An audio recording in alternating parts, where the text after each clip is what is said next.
Students, आज हम पढ़ेंगे वाटर एंड आयन अपटेक के बारे में।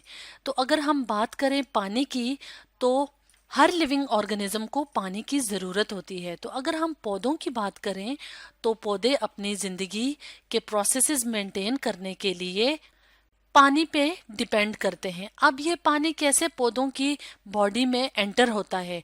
ये पानी एंटर होता है रूट्स के ज़रिए, यानी कि पौधों की जड़ों के ज़रिए ये पानी पौधों के बॉडी का हिस्सा बनता है। और पानी के साथ साथ आयंस भी ज़रूरी होते हैं पौधे की नशोनुमा के लिए। आयंस में क्या क्या चीज़ें शामिल हैं, जैसे कि नाइट्रेट्स हैं, फॉस्फेट्स हैं और पोटाशियम आयंस वगैरह, जो कि पौधे की ग्रोथ के लिए यानी नशोनुमा के लिए बहुत ज़रूरी हैं। तो वो पानी के अंदर डिज़ोल्व्ड फॉर्म में होते हैं। और कहाँ पे मौजूद होते हैं? ज़मीन में। अब ज़मीन में पौधों की जड़ें फैली होती हैं, जो कि क्या करती हैं? पानी और आयंस की अपटेक का काम करती हैं।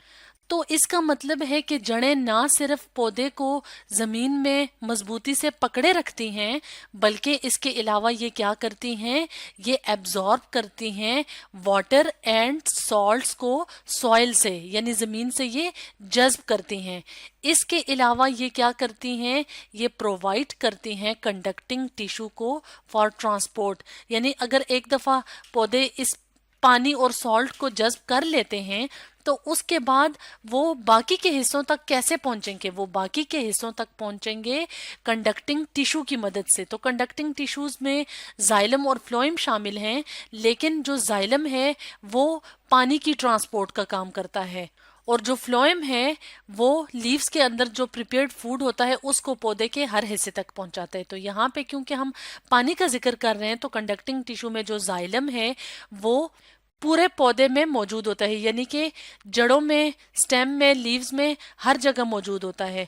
तो जो रूट्स हैं वो क्या करेंगी? वो पानी और सॉल्ट्स को एब्जॉर्ब करेंगी। एब्जॉर्ब करने के साथ साथ वो अपनी जाइलम के थ्रू इसको स्टेम तक पहुंचाएंगी, और फिर स्टेम से बाकी के एरियल पार्ट्स तक पानी पहुंचेगा।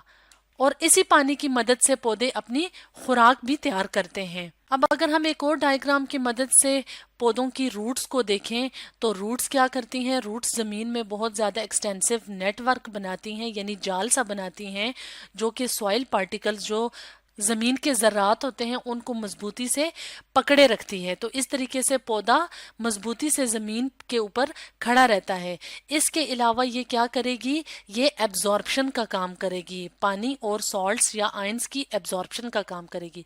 तो अगर हम रूट के एक छोटे से सेक्शन को माइक्रोस्कोप के नीचे देखें, तो हमें रूट इस तरह की नजर आती है। अब रूट के अंदर, क्योंकि जैसे कि हमने प्रीवियसली डिस्क्राइब किया कि कंडक्टिंग टिश्यू यानी कि जाइलम और फ्लोएम मौजूद होता है, और वो पूरी ना सिर्फ रूट्स के अंदर बल्कि पूरे प्लांट्स में फैले होते हैं। तो अगर हम रूट की बात करें, तो रूट के अंदर जाइलम और फ्लोएम दरमियान में मौजूद होता है, और ये एक सिरे से दूसरे सिरे तक, यानी कि हर जड़ की एक सिरे से दूसरे सिरे तक फैली होती हैं ये कंडक्टिंग टिश्यू।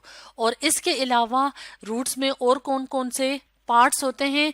रूट्स में कॉर्टेक्स यानी पैरेन्काइमा सेल्स मौजूद होते हैं। इसके अलावा एंडोडर्मस और रूट हेयर्स भी रूट का हिस्सा हैं। और रूट हेयर्स क्या हैं? जो जड़ों के ऊपर छोटे छोटे बाल होते हैं, जिसे रूट हेयर्स कहते हैं। अब अगर हम रूट का ट्रांसफर सेक्शन देखें, यानी ये छोटा सा टुकड़ा काट के इसको माइक्रोस्कोप के नीचे देखें, तो ये हमें इस तरह का नजर आता है, और इसमें मुख्तलिफ हिस्से होते हैं। हम स्टार्ट करते हैं कंडक्टिंग टिश्यू यानी जाइलम और फ्लोएम से, जो कि दरमियान में मौजूद होता है। तो जाइलम और फ्लोएम के बाद जो लेयर आती है सेल्स की, वो कौन सी होती है? वो होती है पेरीसाइकिल की। तो जो पेरीसाइकिल के सेल्स होते हैं ये वाले, ये नैरो होते हैं और थिन वॉल्ड होते हैं। तो पेरीसाइकिल की लेयर किसके बाहर मौजूद होती है? जाइलम और फ्लोएम के बाहर। अब पेरीसाइकिल के बाद स्टार्ट होता है ब्रॉडर जोन, जो कि कौन सा जोन है? कॉर्टेक्स का जोन। और कॉर्टेक्स के अंदर सेल्स पेरीसाइकिल या बाकी सेल्स के मुकाबले में ब्रॉड होते हैं, यानी बड़े होते हैं, और लेकिन इनकी वॉल्स भी थिन होती हैं। और कॉर्टेक्स की जो इनर मोस्ट लेयर होती है, जो पेरीसाइकिल के बाहर होती है, उसको कहते हैं एंडोडर्मिस। एंडोडर्मिस के बाद कॉर्टेक्स के बाकी सेल्स आते हैं, और उसके बाद एपिडर्मिस का पार्ट आता है। और रूट हेयर्स भी बाहर की तरफ मौजूद होती हैं जो कि नजर आती हैं। अब अगर हम बात करें कि जो वाटर और आयंस हैं वो रूट्स में किस रास्ते से अंदर जाइलम तक पहुंचती हैं और फिर जाइलम से बाकी के प्लांट्स को ये वाटर और आयंस मिलते हैं, तो हम इस डायग्राम की मदद से देखते हैं कि हमें दो तरह के रास्ते नजर आते हैं प्लांट्स की रूट्स में, यानी कि वाटर और आयंस प्लांट्स की रूट्स में जब रूट हेयर से एब्जॉर्ब होते हैं तो वो दो रास्तों के जरिए अंदर तक जाते हैं और अंदर वो कहाँ पहुंचते हैं, जाइलम वेसल तक। तो रूट हेयर से जब पानी एब्जॉर्ब होता है तो या तो वो सेल्स के दरमियान मौजूद इंटरसेलुलर स्पेसेस यानी जो छोटी छोटी स्पेसेस खाली जगह होती हैं तो वहां से अपना रास्ता बनाता हुआ जाइलम तक पहुंचेगा। जैसे कि ये रेड कलर की लाइन शो कर रही है कि पानी इंटरसेलुलर स्पेसेस यानी सेल्स के दरमियान जो छोटी छोटी खला होती है, खाली जगह होती है, वहां से अंदर जाएगा। और या एक और रास्ता है जो दूसरा रास्ता जिसे कहते हैं प्लाज्मोडेस्मेटा। तो प्लाज्मोडेस्मेटा का कौन सा रास्ता होता है जिससे पानी पास करता है, पानी और आयंस? तो जो नेबरिंग सेल्स होते हैं प्लांट्स के, उनके दरमियान जो साइटोप्लाज्म का कनेक्शन होता है वो एक चैनल बनाता है, यानी कि वहां से भी पानी और आयंस मूव कर सकते हैं। तो इस चैनल को क्या कहते हैं, प्लाज्मोडेस्मेटा। तो प्लाज्मोडेस्मेटा के थ्रू भी पानी प्लस आयंस मूव करते हैं प्लांट बॉडी के अंदर, यानी कि वो कहाँ तक पहुंचेंगे, रूट हेयर से रूट तक। रूट के किस पार्ट तक जाएंगे, जाइलम पार्ट तक, और फिर जाइलम से आगे फर्दर ट्रांसपोर्ट होंगे स्टेम पार्ट तक, और स्टेम से फर्दर आगे लीव्स वगैरह तक पहुंचेगा पानी और आयंस वगैरह। तो अब अगर हम बात करें कि जब ये पानी और आयंस मूव कर रहे हैं तो ये किन प्रोसेसेस की मदद से मूव करते हैं, तो पानी और आयंस या सॉल्ट्स वगैरह पैसिव ट्रांसपोर्ट से भी मूव कर सकते हैं और एक्टिव ट्रांसपोर्ट से भी मूव कर सकते हैं। तो हम वन बाय वन करके दोनों मेथड्स को डिस्कस करते हैं। तो सबसे पहले हम बात करते हैं पैसिव ट्रांसपोर्ट की। तो पैसिव ट्रांसपोर्ट कौन सा मेथड है, वाटर और आयन अपटेक का, या कौन सा मेथड ऑफ ट्रांसपोर्ट है? तो ऐसा मेथड जिसमें के मॉलिक्यूल्स हाई कॉन्सेंट्रेशन से लो कॉन्सेंट्रेशन की तरफ जाते हैं, तो उस मेथड को क्या कहते हैं, पैसिव ट्रांसपोर्ट।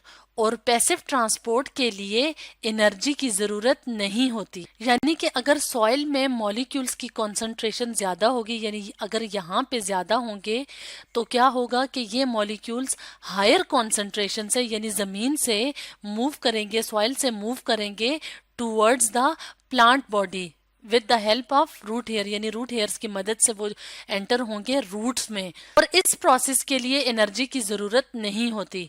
तो ये कौन सा प्रोसेस है, पैसिव ट्रांसपोर्ट का प्रोसेस। तो इसका मतलब है कि वाटर और आयंस वगैरह पैसिव ट्रांसपोर्ट से प्लांट बॉडी में एंटर हो सकते हैं।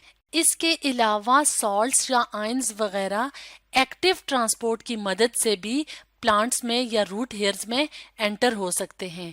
अब एक्टिव ट्रांसपोर्ट का प्रोसेस कौन सा प्रोसेस होता है, ऐसा प्रोसेस जिसमें के सल्यूट मॉलिक्यूल्स मूव करते हैं from low concentration to high concentration, और एक्टिव ट्रांसपोर्ट के लिए एनर्जी भी जरूरत होती है। अब अगर हम बात करें सल्यूट की कि सल्यूट क्या होता है, तो सल्यूट होता है सोल्यूशन का वो पार्ट जो कि कम तादाद में होता है। मिसाल के तौर पे अगर हम शुगर सोल्यूशन की बात करें तो शुगर सोल्यूशन को बनाने के लिए हम क्या करेंगे कि चीनी को पानी के अंदर मिक्स कर देंगे। अब जो चीनी है वो कम तादाद में ज़रूरत होता है, तो वो क्या है, सल्यूट, और जो पानी है वो क्या है, सॉल्वेंट। तो सल्यूट और सॉल्वेंट को मिक्स करने से सोल्यूशन बनता है।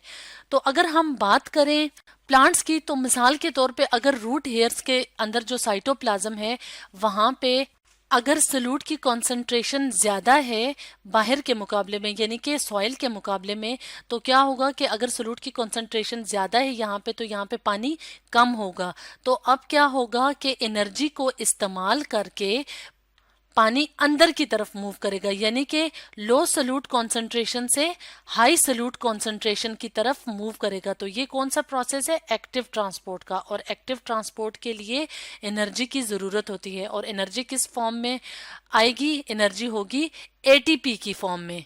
तो इस तरह एक्टिव और पैसिव ट्रांसपोर्ट की मदद से वाटर और आयन अपटेक का प्रोसेस होता है रूट्स के जरिए। और जब रूट्स अपने रूट हेयर्स की मदद से पानी एब्जॉर्ब कर लेती हैं तो वो जाइलम तक वो वाटर मॉलिक्यूल्स पहुंचते हैं। और जाइलम क्योंकि पूरे प्लांट बॉडी के अंदर फैला होता है तो क्या होगा कि प्लांट रूट से मूव करेगा स्टेम और फिर बाकी के हिस्सों तक यानी कि लीव्स तक पानी पहुंचेगा। तो स्टूडेंट्स आज हमने पढ़ा वाटर एंड आयन अपटेक के बारे में।